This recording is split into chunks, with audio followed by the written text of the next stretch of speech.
Good evening, you're watching the news on Croatian television. Prime Minister Andrej Plenković met with Agrokor's crisis manager and representatives of the Temporary Creditors Council today.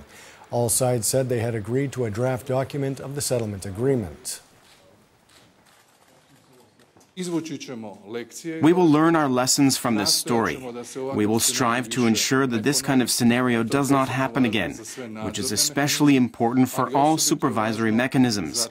But it is also especially important for the transformative effect it will have on the ways in which business is conducted in Croatia. In line with the laws, legal deadlines, timely payment of obligations, interdependency among individual companies, both internally and externally. There are many lessons that we have learned in the past 12 months, and I think that the fundamental goal has been achieved.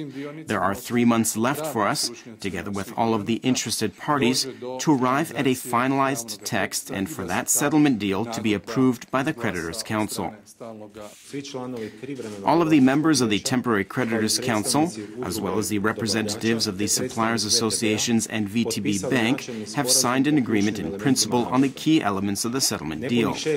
This agreement, in principle, represents a basic framework for determining the specific text of the settlement deal, on the basis of filed claims and their legal status. We have managed to ensure the future of this company, and we have managed to protect our interests on its shelves for at least the next 5 years. I am confident that all of the suppliers, regardless of which region they come from, will be able to recognize their business interest in continuing to support this company and to continue to achieve their business goals through this company. Meanwhile, Agrokor founder Ivica Todorić was in court in London today as Croatian authorities seek his extradition to face questioning over his role in the near collapse of the food and retail giant. Here's what he had to say about the settlement deal. If the settlement deal passes, it will be a catastrophe for Croatia. It will be the destruction of Agrokor and the destruction of a part of Croatian industry. Commenting on the Agrokor case today, the Russian ambassador to Croatia said that he is hopeful of a positive outcome. 2 Russian banks, Sberbank and VTB, are Agrokor's largest creditors. He also commented on President Kolinda Grabar-Kitarović's invitation to President Vladimir Putin to visit Croatia. He received invitation, he confirmed this invitation. Sooner or later, I'm sure my president will pay a first official visit to Croatia, but this visit has to be prepared very well. We should have some substance for the visit, a package of certain agreements. Now I am working on the 3 possible draft agreements. One of them, by the way, is the opening of the Russian Cultural Center in Croatia next year and the Croatian Cultural Center in Moscow, a number of other agreements.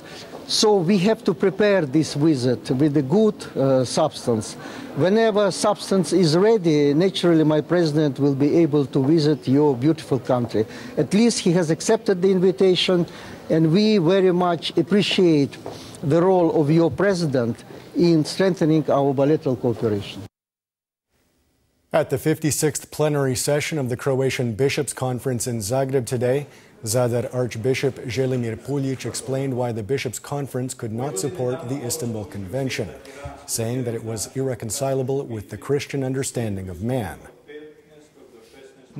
Nothing new under the heavens. All of the novelties, deviance, and heresy already existed.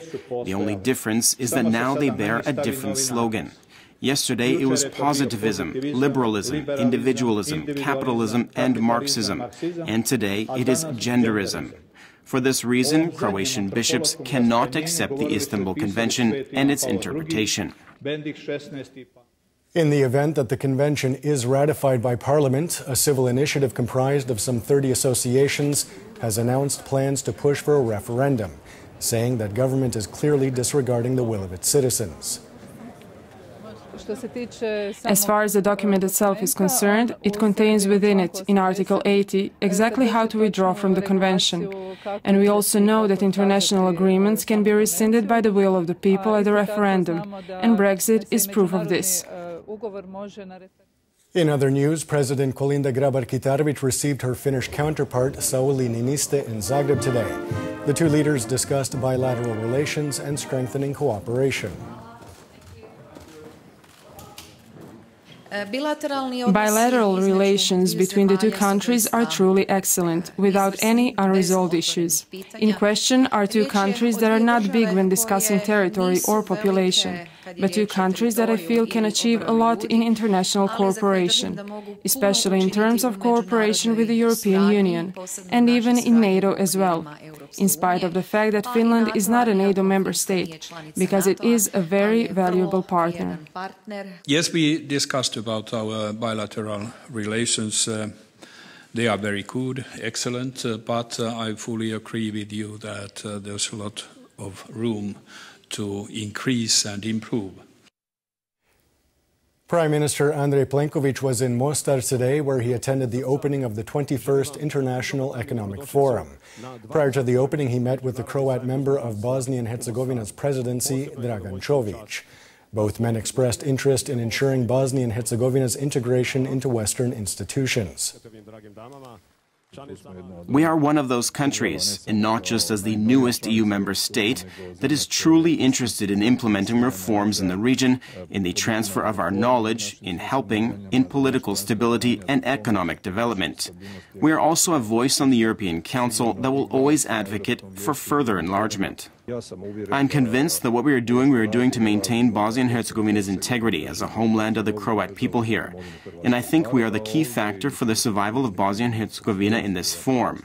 On the other hand, I also believe that the Euro-Atlantic path is the only path for the future. And taking a quick look at sports, in water polo, just 2 days after taking the gold medal at the inaugural Europa Cup in Rijeka, the Croatian men's team beat Germany 14-8 in their final game in Group B of the World League competition today. Croatia, the reigning world champions, had already secured the top spot in the group and a place in the World League playoffs.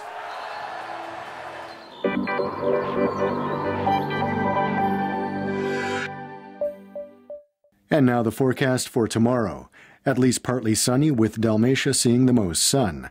Expect some morning fog in places. There's a chance of some late rain on the northern Adriatic and in Gorski Kotar. There will be a mild to moderate southeasterly on the coast. Morning lows of 5 to 10 degrees Celsius inland, 11 to 15 on the Adriatic, will give way to highs of 19 to 23 degrees. The 3-day forecast for the interior calls for relatively warm weather and partly sunny skies on Friday and Saturday.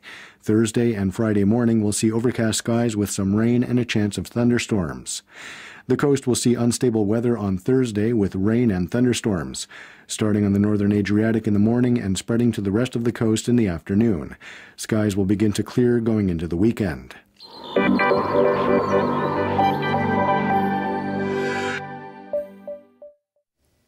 And that wraps up the news. Be sure to join us again tomorrow night.